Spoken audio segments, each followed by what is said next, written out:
Hi guys, it's Jodie Baker here. Today I'm going to read you something that I wrote for my Facebook page last month, and it was just something that I wrote that I wanted to share with people that I were connected to on Facebook personally, who I knew were on completely different timelines and narratives to what I was on. So basically I wanted them to understand why I wasn't completely buying the whole pandemic thing. And I think because from their point of view, it seemed absolutely crazy that people weren't just buying what the news told them. Just as crazy as it is for us who are what we regard as critical thinkers or people who like to do their own research, can't understand how anybody is buying it. So there you go. So this was more to help them see our side. We don't really need to see their side because we already know it, because it's forced onto us 24/7. So here we go. Not everyone believes the pandemic is real. Maybe you didn't realize that. It sounds absolutely crazy to many people to consider not everyone believes the same story that you do, the official story. First of all, I want to make the clarification between virus and pandemic. Right here, I'm referring to the growing number of people who simply do not believe that this virus is enough of a reason to crash the global economy and destroy life as we know it. That the data that came in after the initial shock of this virus has shown that destroying our way of life is not a rational and necessary action. Considering also that the monumental number of incidental deaths and devastation that is and will be caused by this lockdown is also not warranted. This larger than you think group of people are also concerned why mainstream media and the monolithic social media platforms are exercising censorship to the degree you would never have dreamed of seeing in your lifetime. That they keep pushing the fear tactics only. Think about this. Cases are not deaths. And that's all they talk about. Cases, cases, cases, like it's terribly scary. Well, in the cases, 99.9% of cases end in survival. Just something to think about. And I just also want to point out something here, which is, whenever in history have you seen a great result from the action of a government suppressing its people or censoring its people? When? Can you think of any? I can't think of any. I can only ever think of lots where it ended in disaster and just a diabolical situation, which I don't even want to think about. Why doesn't the mainstream media speak of all the mysterious deaths, decreases in other deaths since this virus, like flu, cancer, and heart disease? Just in case you didn't know, if a person dies of this virus and has late-stage cancer, guess what goes on their death certificate? The virus. Sounds impossible, but it does happen because at the grassroots level, the hospital gets paid more money for a virus death than it does for a cancer death or a heart disease death. I'm not sure 100% if this is the case in Australia, but it's certainly the case in America. The mainstream media's silence is deafening when it comes to ignoring the new data and science. But please read on. Even if you already feel triggered, do it because the stakes are very high. And you know that it's important to do a well-rounded, thorough research when it comes to the future of millions of lives, literally. Depend on what you and all of us collectively will allow. Millions of lives, you ask? Already, 135 million people have been facing acute food shortages on this planet. But now, with the pandemic, 130 million more could go hungry. This came from Arif Hussain, who's the chief economist at the World Food Programme at the United Nations Agency. Altogether, an estimated 265 million people could be pushed to the brink of starvation by this year's end. Do they care enough about these lives? Don't forget this. 15,000 kids under 5 die of starvation every day. That's a pandemic right there, I would say. And as Sasha Stone would say, this one already has a vaccine. This one already has a remedy. And you know what that's called? It's called food. But I don't see a mad global crash of economies and a mad rush to sort of save those people. Anyway, let's just keep going. We can't feed those children because we can't find enough fictitious money to do so. What do I mean by fictitious money? Well, money is just made up. In this case, money is shown to be more important, and the people running this show have been unable to bring themselves to swap precious money for the lives of babies. These same people are forcing us to shut down life and the global economy to save 0.26% of old, sick people. Argue with me about the semantics if you must, but it does not take away from the principle of my point. And just to sort of add, I am not suggesting that 0.26% of old, sick people are not important. Of course I'm not. I'm a being with a heart.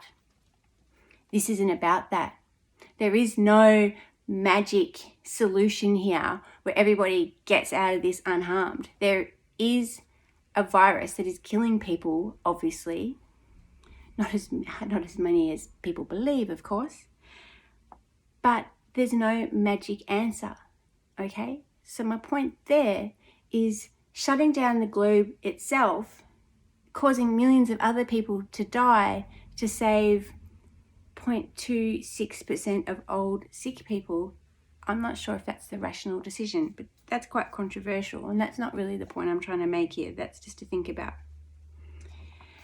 Let's go back to when I mentioned that money is made up. In case you did not know, money is created by the Federal Reserve, which is privately owned. It generates numbers on a screen, money, to lend out against something that is real, like your house. When you can't pay it back, this elite group who own the Federal Reserve gets your assets and starts collecting more pieces of the planet to call their own.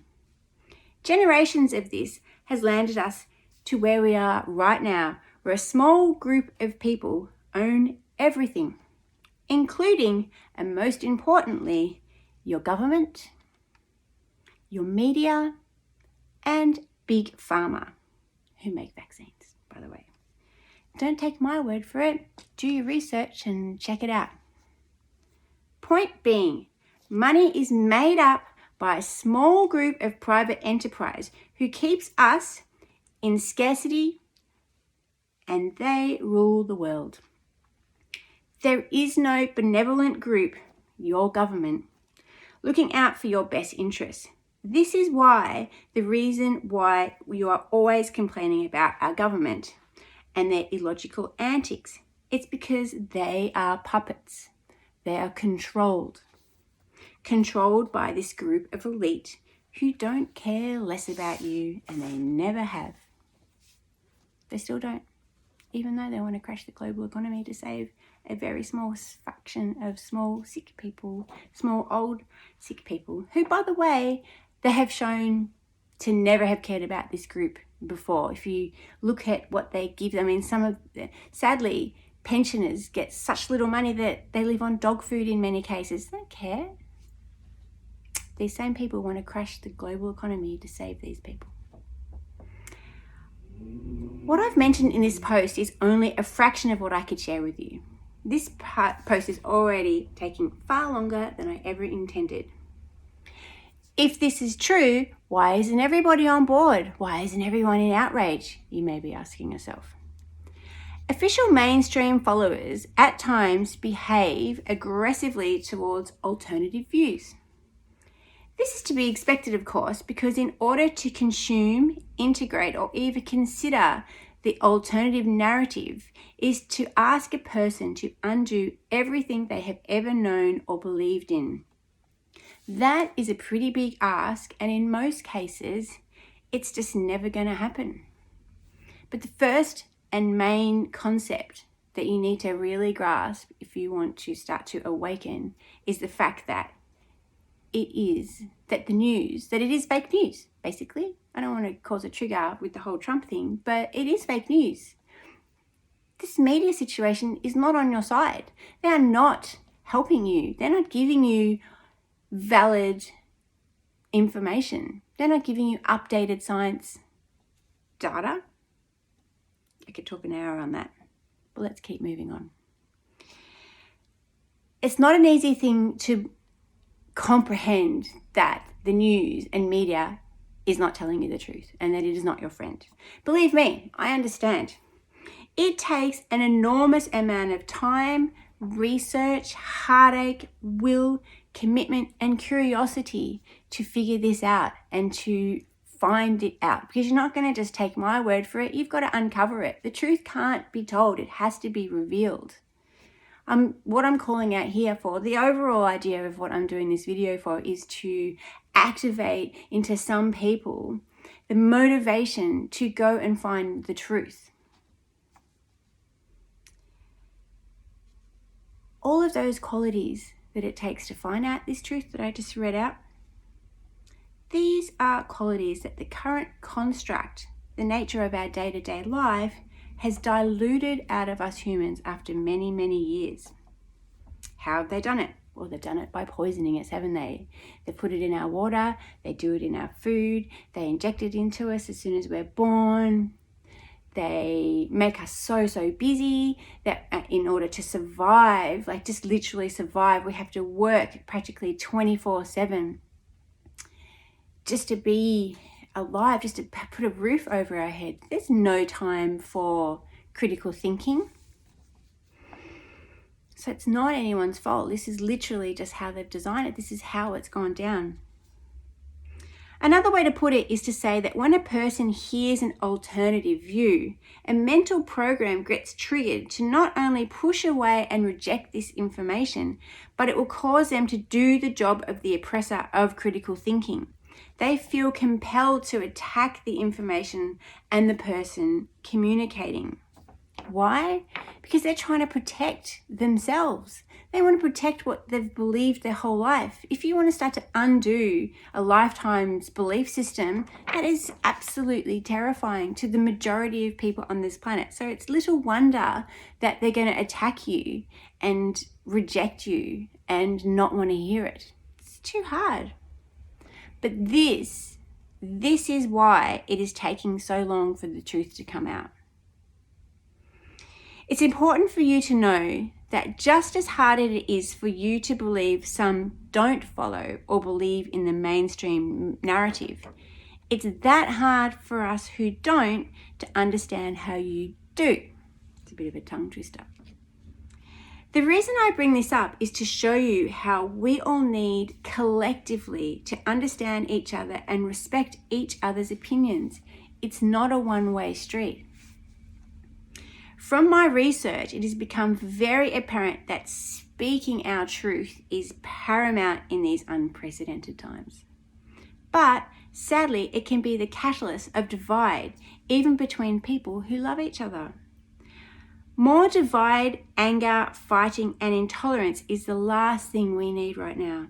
And if you're like me and your belief is that a nefarious plan is attempted to be rolled out over us and it's not in our best interest, you would know that divide is exactly what they want.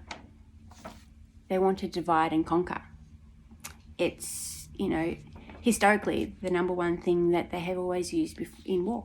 It's a war tactic.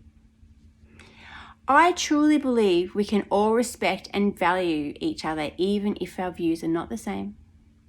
I'm writing this of my way of making sure that I'm speaking my truth and that I will be doing a lot more of it. I won't be censored by fear. If my truth triggers you in any way, I encourage you to not follow me anymore. I truly believe that we can do this together and we can respect each other's belief system. I can't control what you believe, and you certainly can't control what I believe. We need to live and let live, and it doesn't matter if we don't agree. There is something that I want to talk about here, and the rest of this isn't really necessary because it was sort of referring to, if you don't like it, unfollow me on Facebook, which, we're not even on Facebook, and I've already pulled my account from Facebook anyway, so it's superfluous. But I do want to mention two things here, and that is to talk about what a PSYOP is, just in case you don't know. A PSYOP it's short for psychological operation, and the CIA created it after JFK was assassinated because some critical thinkers were putting two and two together, and they were beginning to ask some questions about this. So the CIA created this concept called psychological operations, and what they did was they went around and they took people, the critical thinkers, and their truth stories. So they were releasing their idea of truth, and they would implant truthers, but then layer some crazy 2 or 3 layers across the truth story to completely throw anybody off the scent of the truth. So I'm using the word truth a lot there. So what I'm actually trying to say is that what they did was they got a person who'd say JFK was assassinated because he knew too much about the aliens and crazy story, blah, blah, blah. So basically what they did was they created the concept of crazy conspiracy theory person. And what that did was that throws anybody off the scent of truth. It created a very deep psychological burn into consciousness, really, because it still works today. Anybody who says something outside of the official narrative get called crazy conspiracy theory, and they don't look any deeper. And what happens there is they're missing out on the truth, because the truth is actually in there. Okay? That's why a lot of the time you can find the truth. That's why, because, there's dark forces and they've got a dark plan. They're rolling out this terrible plan. Why is it that we know about it? Why is it that David Icke is able to tell us about this? Why hasn't he been assassinated? He's just one example. But I'm using that as an example to create this idea that they need us to hear about it. They can't go around killing everyone who tells the truth, because that proves their point, right? So anyway, that's all I've got to say about that today. And I hope you can make some sense. At times I do ramble, and that's a fact. My message is hopefully clear. What is my message? My message is that we all have different ideas, and we need to learn to respect each other and let the people who don't agree with mainstream media maybe ask them some questions as to why they believe what they believe. Doesn't mean that you're going to be jumping on board and becoming like a truther straight away, but you should at least take the time to find out, because once upon a time, that person that is not agreeing with what you believe was probably somebody that you used to really respect and think was really smart. There must have been a reason why you thought that. Anyway, bless you. I love you all. Bye.